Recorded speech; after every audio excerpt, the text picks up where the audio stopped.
Hello everyone, how are you all? Welcome to Ed Infusion by Triumph Academy. As you all know, हमारी चल रही है company law की series, जिसके अंदर आज का हमारा टॉपिक रहने वाला है फॉरेन कंपनी। फॉरेन कंपनी के बारे में पढ़ते हैं, आज करते हैं आज की वीडियो को स्टार्ट बिना किसी देरी के।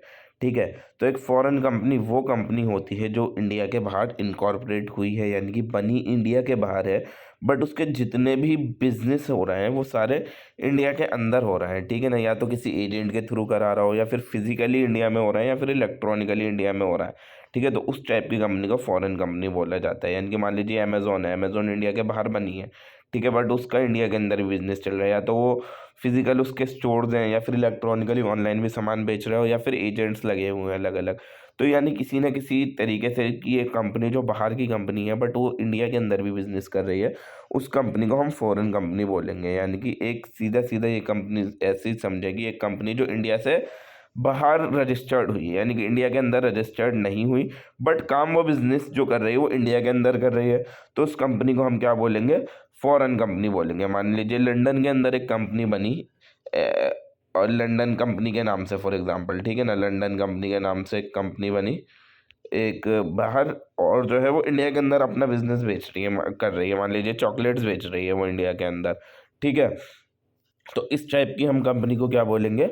फॉरेन कंपनी बोलेंगे। ठीक है, तो और डेफिनेशन जो दी गई है, इसको भी कंपनीज एक्ट 2013 के अंदर लिया गया है, इसको भी कंपनीज एक्ट 2013 के अंदर डिफाइन किया गया है। और जो डिफाइन किया गया है section 2 sub section 42 of the companies act 2013 के अंदर इसको डिफाइन किया गया है। तो according to section 2 sub section 42 के अंदर अगर हम देखें, तो एक फॉरेन कंपनी वो कंपनी होती है, या फिर वो बॉडी कॉरपोरेट होती है जो इंडिया के बाहर बनी हो। ठीक है, और उसके अंदर क्या क्या चीज़ें होनी चाहिए उसके भरनी, तो वो इनकॉर्पोरेट तो इंडिया के बाहर हुई हो, बट उसका प्लेस ऑफ बिजनेस इंडिया के अंदर हो। यानी कि जो वो बिजनेस कर रही है उसकी जगह कहाँ हो? इंडिया के अंदर। या तो वो खुद ही वो बिजनेस कर रही है, या फिर किसी एजेंट के थ्रू कर रही है, फिजिकली कर रही है या फिर इलेक्ट्रॉनिकली कर रही है, कैसे भी, ऑनलाइन कर रही है, ऑफलाइन कर रही है, कोई फर्क नहीं पड़ता। इंडिया के बाहर की कंपनी है, इंडिया के अंदर बिजनेस कर रही है, भले से ऑनलाइन ऑफलाइन कैसे भी कर रही हो, फॉरेन कंपनी बोला जाएगा। या फिर बिजनेस इंडिया के अंदर कोई सी भी बिजनेस एक्टिविटी कर रही है, किसी भी मैनर के अंदर चीज़ें बेच रही है ना वो इंडिया के अंदर, उसके प्रोडक्ट बिक रहे हैं, वो इंडिया के अंदर से अर्निंग कर रही है, और बनी इंडिया के बाहर है, तो उसको section 2 sub section 42 of the companies act 2013 के अकॉर्डिंगली हम किसके अंदर डाल देंगे? फॉरेन कंपनी के अंदर डाल दिया जाएगा उस कंपनी को। फीचर नेचर क्या होता है फॉरेन कंपनी का? फॉरेन कंपनी का नेचर ये होता है कि इंडिया के अंदर इनकॉर्पोरेट नहीं होती। अगर इंडिया के अंदर इनकॉर्पोरेट हुई है तो उसको फॉरेन कंपनी नहीं माना जाएगा। किसी भी कंपनी को हम फॉरेन कंपनी तभी बोलेंगे जब वो इंडिया के बाहर बनी होगी, ठीक है ना, या फिर इंडिया के अंदर जो है वो साथ साथ बिजनेस करेगी, या तो उसकी कोई ब्रांच हो। ठीक है, ऑफिशियल उसका मान लीजिए लंदन में, बट उसकी एक यहाँ पर मान लीजिए एक ब्रांच है, लियासन ऑफिस है, प्रोजेक्ट ऑफिस है, या फिर इलेक्ट्रॉनिक मोड में बेच रही है। मान लीजिए लंदन कंपनी का हमने ऊपर एग्जांपल लिया, या तो उसने यहाँ पर एक छोटा सा अपना कैफे खोल रखा है, या फिर इंडिया के अंदर अपनी एक छोटी सी शॉप खोल रखी है, या फिर इंडिया के अंदर ऑनलाइन चीज़ें बेच रही है, वो अपनी ऑनलाइन चॉकलेट्स बेच रही है। तो इस टाइप की कंपनी को हम क्या बोलेंगे? फॉरेन कंपनी, क्योंकि वो इंडिया के अंदर ना ही बनी। और ये जो गवर्न की जाती है, जो कंट्रोल की जाती है कंपनीज एक्ट 2013 के अंदर गवर्न की जाती है, और साथ साथ फीमा यानी फॉरेन एक्सचेंज मैनेजमेंट एक्ट, यानी कि जो भी फॉरेन कंपनी होगी, जो भी इंडिया के बाहर कंपनी इनकॉर्पोरेट हुई है और इंडिया के अंदर बिजनेस कर रही है, तो उसे दो रूल मानने पड़ेंगे, दो रेगुलेशन माननी पड़ेंगी। एक पूरा कंपनीज एक्ट 2013 के जितने भी रूल्स हैं फॉरेन कंपनी से रिलेटेड, वो सारे उसको फॉलो करने पड़ेंगे। साथ साथ फॉरेन एक्सचेंज मैनेजमेंट एक्ट है एक इंडिया के अंदर, तो उसके अंदर जितने भी रूल हैं, जितनी भी गाइडलाइंस हैं, वो सारी भी उस फॉरेन कंपनी को फॉलो करनी पड़ेंगी। तो दो चीज़ आपको एक फॉरेन कंपनी को फॉलो करनी पड़ती है, एक तो कंपनीज एक्ट 2013 और एक दूसरा फेमा यानी फॉरेन एक्सचेंज मैनेजमेंट एक्ट, इसको फॉलो करना पड़ता है। आई होप आप लोगों को इसका नेचर समझ में आ गया होगा। अब रजिस्ट्रेशन कैसे होता है किसी भी फॉरेन कंपनी का इंडिया के अंदर, क्या प्रोसेस होता है? ठीक है, तो जो एक फॉरेन कंपनी है उसको रजिस्टर कराना पड़ता है आरओसी के पास। आरओसी आप लोगों को पता है, registrar of companies. Registrar of companies का काम क्या होता है? कंपनीज को रजिस्टर कराना। और 30 दिन के अंदर अंदर जैसे ही उन्होंने बिजनेस इंडिया के अंदर इस्टेब्लिश करा ना, मान लीजिए आज क्या तारीख है, फॉर एग्जांपल आज मान लीजिए 15 है, ठीक है, तो उसको यहाँ से लेकर आपके 30 दिन के अंदर अंदर, ठीक है, यानी अगले महीने की, अगर मैं 30 का भी महीना मानकर चलूँ, 15 फेब तक, ठीक है, हम अज्यूम करके चल रहे हैं 30 दिन का महीना है, तो 15 फ़रवरी तक जो है 15 फ़रवरी से पहले पहले उसको क्या कराना पड़ेगा, आरओसी के पास रजिस्टर कराना पड़ेगा। मान लीजिए उसने 15 तारीख को जो है अपना बिजनेस स्टार्ट कर दिया इंडिया के अंदर, लंदन कंपनी ने अपनी चॉकलेट्स बेचनी स्टार्ट कर दी, भले से ऑनलाइन बेचनी शुरू करी, ऑफलाइन बेचनी शुरू करी, स्टोर खोल लिया, कुछ भी कर लिया, बट उसका बिजनेस एस्टेब्लिश हो गया 15 जनवरी को, उसकी ओपनिंग हो गई इंडिया के अंदर, तो उसको 30 दिन के अंदर अंदर यानी 15 फ़रवरी से पहले पहले जो है आरओसी के पास अपना रजिस्ट्रेशन कराना ही कराना पड़ेगा, रजिस्ट्रार ऑफ कंपनी इसके पास अपना रजिस्ट्रेशन कराना ही कराना पड़ेगा। अब डॉक्यूमेंट्स क्या क्या चाहिए होते हैं एक फॉरेन कंपनी को अगर उसको इंडिया के अंदर अपना बिजनेस स्टार्ट करना है? तो सबसे पहले वो सर्टिफाइड कॉपी देखी चार्टर की या फिर मेमोरेंडम की और आर्टिकल्स की, ठीक है ना। या तो मेमोरेंडम और आर्टिकल ऑफ एसोसिएशन दोनों ही जमा करने पड़ते हैं, ठीक है। मेमोरेंडम की जगह चार्टर भी चल जाएगा। तो जो मेमोरेंडम ऑफ एसोसिएशन है या फिर आर्टिकल ऑफ एसोसिएशन है, जो कि आप बिजनेस लॉ के अंदर आई होप आप लोग अच्छे से समझ कर आए होंगे।